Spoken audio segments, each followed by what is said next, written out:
The art of bodybuilding is both a physical and a mental effort. While lifting heavy objects through space is one thing, understanding the mechanics behind those movements and applying that knowledge is what makes a bodybuilder truly special. That's what makes Mike Mentzer special. Arguably, the man who applied himself the most from all his peers, Mike Mentzer had a deeper appreciation for the sport. He took time to understand hypertrophy training and to achieve the most amount of results in the least amount of time. That led to his heavy-duty training method, which a lot of people recently have started to use, and some of them give it credit as the method that helped them break through plateaus and skyrocket their progress. Just like with any training philosophy, Mike's method has a lot of good in it, but unfortunately, there's a lot of bad advice as well. Doing one set per muscle group per week will definitely not be enough for the vast majority of people, since most of them can handle more volume. Maybe it was enough for Mike, but keep in mind one thing. He was on tons of pharmaceuticals, and that's not counting his pre-workout.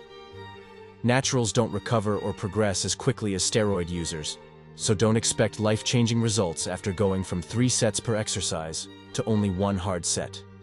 You should be training hard regardless of the number of sets you do. On the other hand, there are tons of positives that come with his style of training. Mentzer's method will help you better understand what true muscular failure is, and training his way will teach you how to get there. A lot of people think they're training to failure, and I believe that's why they see tremendous progress when they jump on the heavy-duty program. They simply just learn how to properly go to complete muscular failure, which leads to them finally making gains and training properly. His programming style is also something that's on point.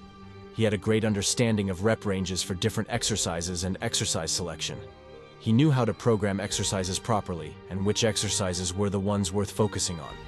He understood that in order to grow, you have to challenge the muscle, but also yourself. He dropped a lot of gems in his lectures and shared a lot of knowledge with people who weren't familiar with the world of bodybuilding. He helped them understand the sport better and educated numerous gym enjoyers.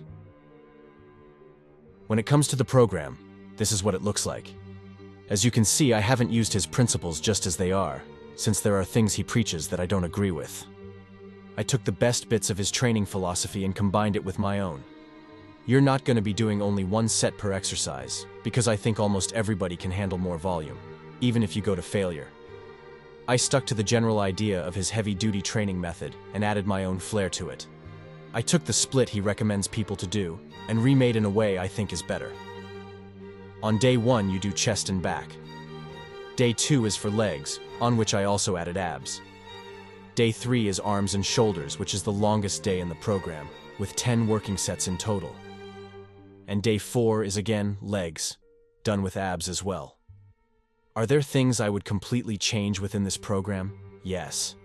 But then it wouldn't be a Mike Mentzer-inspired program. I tried to stick to his methods as much as I could, and I think the end result is pretty decent.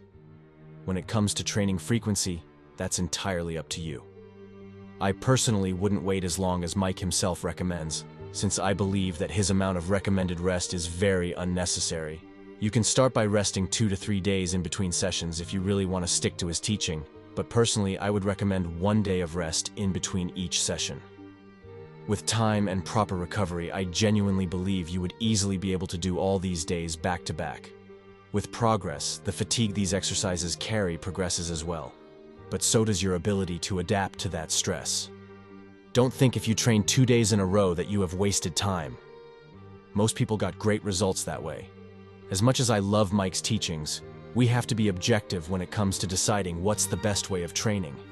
You can learn a lot from Mentzer, but you can also learn a lot of numerous other bodybuilders that were there before him and those that came after him. We take the best from each philosophy and apply it considering our own goals and experience. If you're looking for some different kinds of workout programs that might be better suited to your needs, I've included 5 different ones in the description below. They include a V-taper program, a bear mode program, and even a Hercules workout plan.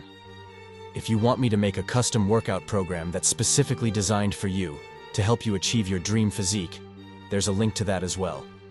Make sure to check it out. I will see you soon.